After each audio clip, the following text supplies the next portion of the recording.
You have this values from maybe some of the values are from the balance sheet, some are from the income statement, some of them are from the cash flow statements. Okay. Now the ratios which we are supposed to calculate are these few, which I have highlighted in bold: current ratio, quick ratio, debt to equity ratio, and inventory turnover, and there is another one, profit margin and debtors days. Okay. For each one of them, you have the formula given. If you just click on this number, you will see its formula in this formula bar. Okay. Which means that this number is a ratio of B3 and C3, which alternatively means the ratio of current assets to current liabilities. Okay. So that means you have to calculate current ratio, you have to have these two numbers first. And these are specifically given in the balance sheet of the company. Okay.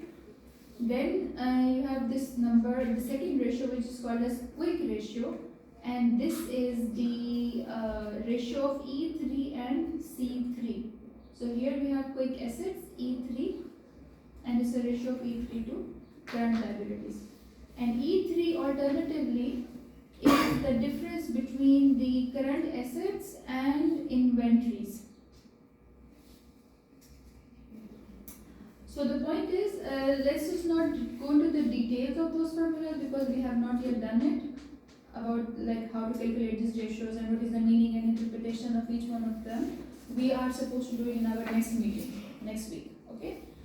We will explain in detail what are the meanings of these ratios. But here I'm just giving you this Excel file just for your exercise. These are the information that you have to find from the balance sheets, income statement, and the cash flow statement, basically.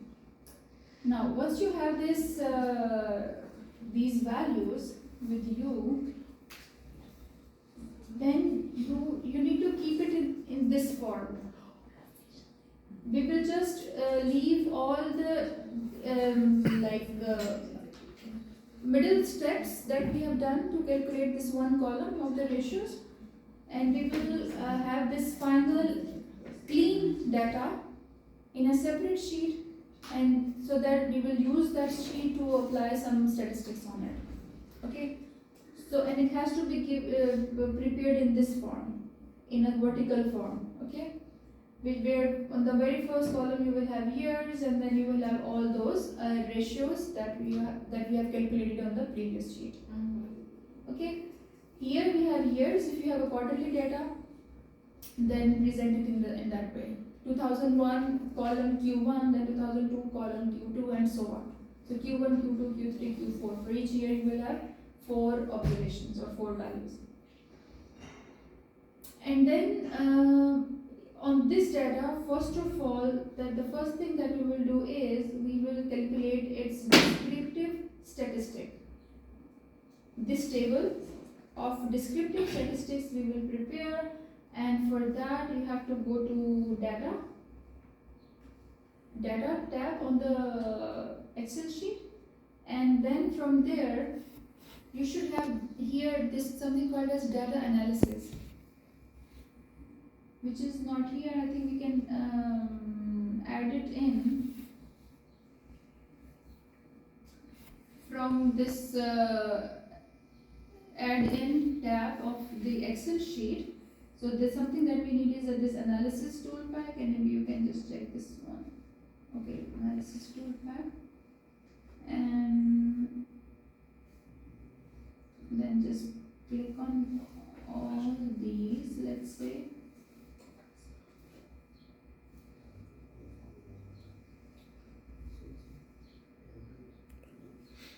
So we will have this additional add in on your Excel sheet, and it's the data analysis. So this is something that you have to have. If you don't have it, you can do it in this way. That's something that I have done just now. Okay. So you go to data analysis. No, not here. On this sheet where you have the cleaned data, go to data, then data analysis. So the first thing that we are doing is descriptive statistic. And this descriptive statistics, by this we mean the average values of these series, 7-8 different series that we have found. Then the second most important thing is the standard deviation. Okay, and the third one is your there are a few other things on this descriptive statistics which shows the normality of whether the data is normally distributed or not. Okay, so which I will show you in a minute how do we do it. Now, right here on this what is it, dialog box or something, we select descriptive statistics. I think this one is descriptive statistics, and then just press OK. Okay, and right here you provide these like data, for which data you want to calculate the descriptive statistic.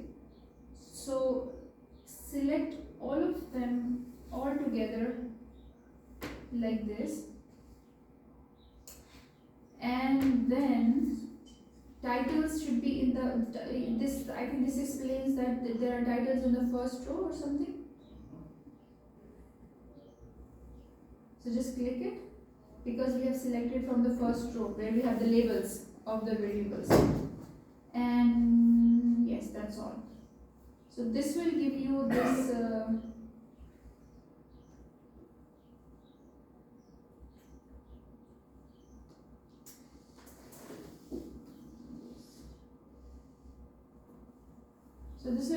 first table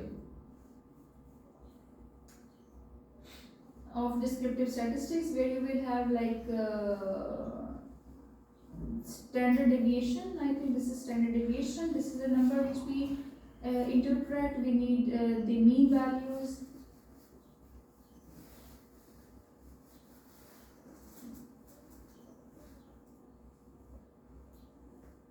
And yes, skewness and kurtosis.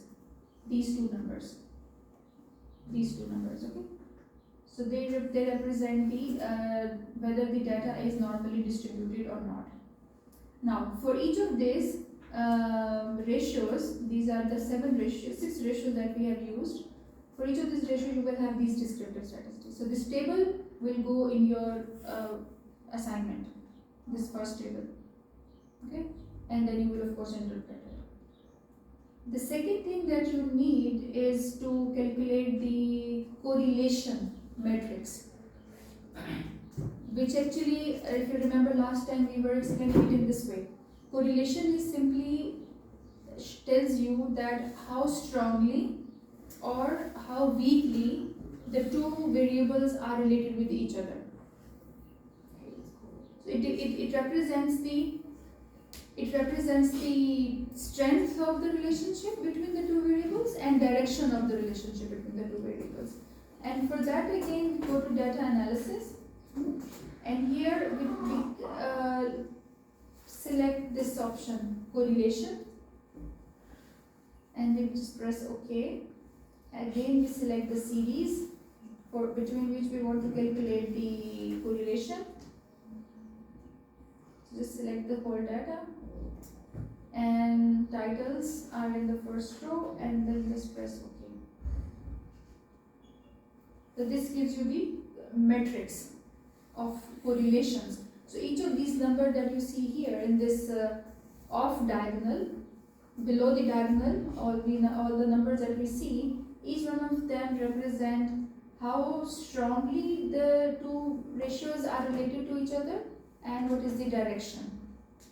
The direction of relationship is shown by the sign of these numbers. We call them as correlation coefficients basically. All of them are different correlation coefficients. The sign represents that whether they are negatively related or positively related, and the value. The value represents the strength of the relationship. The closer the value to 1, the stronger the relationship will be. Either it is closer to +1 or closer to -1. So that's the range. The range of these values will always be between +1 and -1. So closer to +1 means stronger positive relationship, closer to -1, stronger negative relationship between the two numbers. If these are somewhere in the middle, so you call it as moderate relationship. If it is closer to 0, then it's a weak relationship between them. So that's how we interpret these numbers basically. So you just, whichever the numbers that you may find with respect to your data, so you will interpret it accordingly. Okay? So this table again, you will copy from here and you will put it on your project, and then you will interpret them basically. And this will technically be the part of your third section, I think.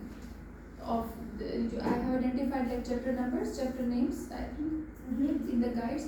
So this is chapter 3 or section 3, which is about the data analysis. So you will put all these tables there and will interpret them. Okay, and then the third thing is basically the most important one, which is about the regression. That's that stochastic model we talked about, which are used to estimate the risk for, like risk forecasting or risk measurement, which is called as regression. Now for regression, first of all, we have to identify variables, one as the dependent variable and rest of the other as independent variables. So simply the idea of cause and effect. For example, we want to estimate or want to predict the operating profit or profitability of the business. Okay, your task is to estimate, predict or forecast the profitability of the business, for which you have measured the operating profit ratio. You see, we have calculated this cost ratio, operating profit. This is technically used to measure the profitability of the business, basically. And we are saying that this profitability is affected by current ratio, or how much is simply the liquidity performance of the business. It is also affected by the inventory turnover ratio, which is the second last ratio, inventory turnover. And inventory turnover, if I tell you in simple words, it indicates that how frequently the business is replacing its stock. Which means, so we know what the stock is, some unsold items. So if you keep the stocks for a longer period of time, of course it's not profitable for the business. So the higher the frequency with which you replace your existing stock or with which you replace your inventory, more is the sales, of course. More sales means more profit. So we can see that inventory turnover is one of the predictor of profitability of the business. And thereby we have said that okay, these are the 5 main predictors we have kept in our model, and we want to say that, and we want to estimate that how each one of them affects the profit or operating profit of the business. So this is the idea about this regression basically, where you have to keep like one variable as the dependent or as the effect, and rest of the other 4, 5, 7, 10 different variables as the predictors. You call them as predictors, you also call them as independent variables. It is also called as explanatory variables. Okay, so for that, to do this regression thing, again we need this data analysis, and here we have to have this thing called as regression.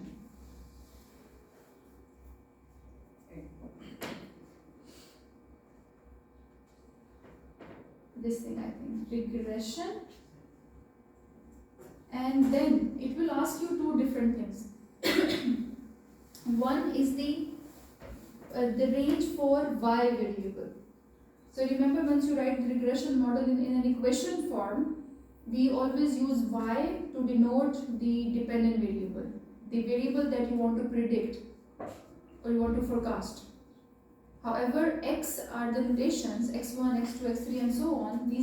That is something we use to denote the predictors or independent variables, which are used to predict the dependent variable y. So y and x means dependent and independent. So y here in our model is the operating profit ratio, this one. So we select only this one column. So there will be only single y always. There is only one variable that you want to predict, which is predicted by different x variables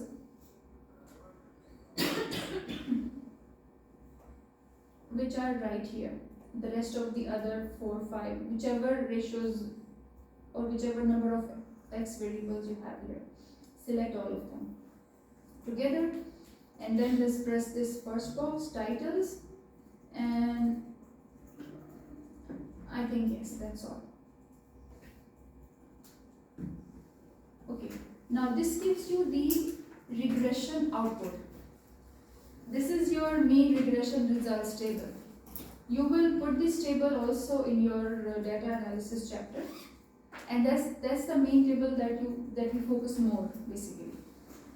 It has like 3 different parts. On the first part here, something that we are mainly interested in is called as R square. This is called as R square, and this represents that how much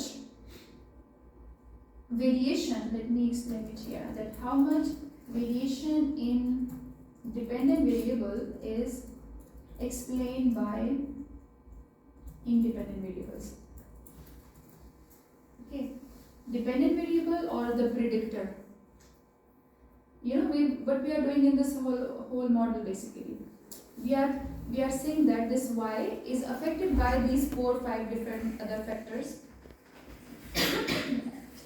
So this number explains that how much the change or how much variation in your dependent variable y is because of these 4 or 5 different independent variables.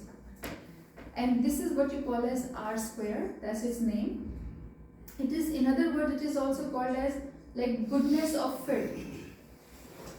How much is your model best fit?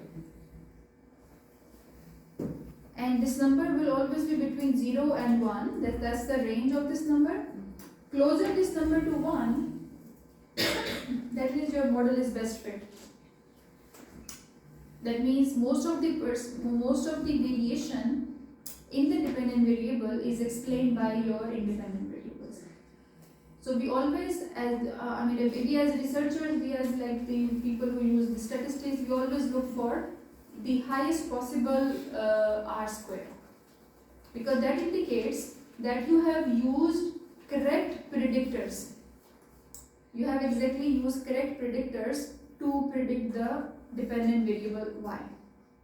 Okay, so this is one thing. Second thing is basically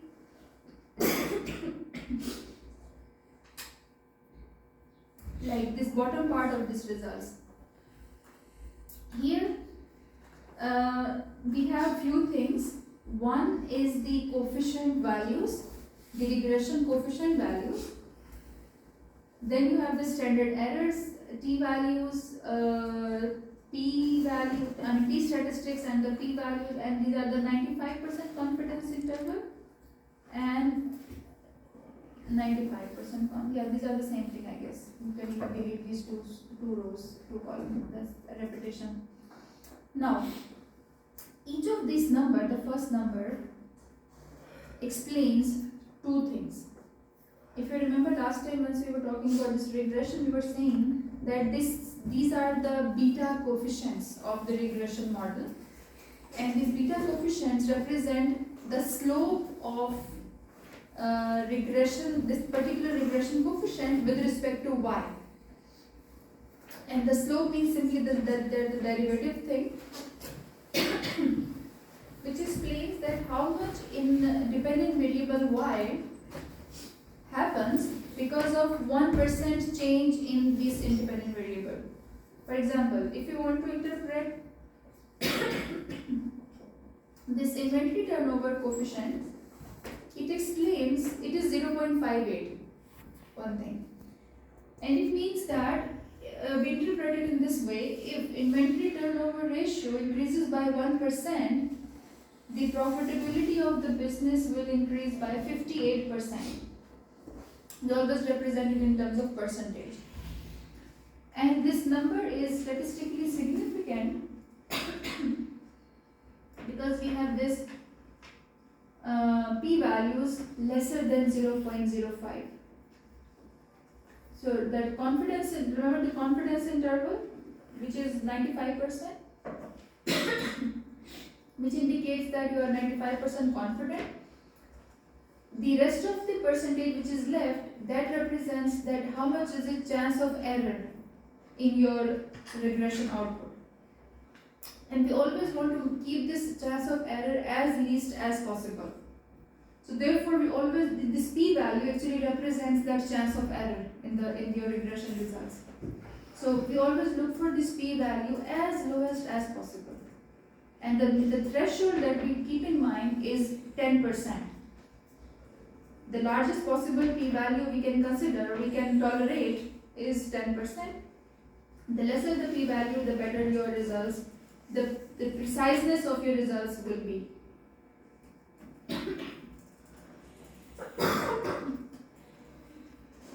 So in this table, in this result, we have only these three coefficients, which are for the debt to equity ratio, inventory turnover ratio, and accounts receivable ratio. These three are found to be statistically significant because these three values are less than 10%. So there are three levels of these three basic levels of p-value we use: 10%, 5%, and 1%.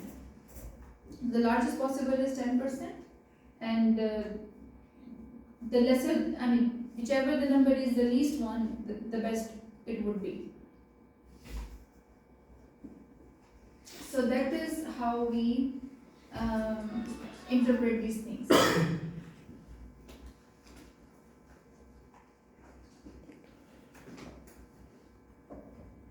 So this is the first thing that you can do with your data. There are two more statistical concepts which we can apply, which we still have not yet done, and of course we will do it. And that is the value at risk, which is one of the other things which we can apply on this data, value at risk. And we can also do something called as that Monte Carlo simulations, which also are used for the projections and for forecasting as well. Okay, so these two things we still need to do. So you just try to do first this one, and then we will move on to that second and the third one. The two more things we are still left. Okay. Any question? Move to the next lesson. Yes, of course.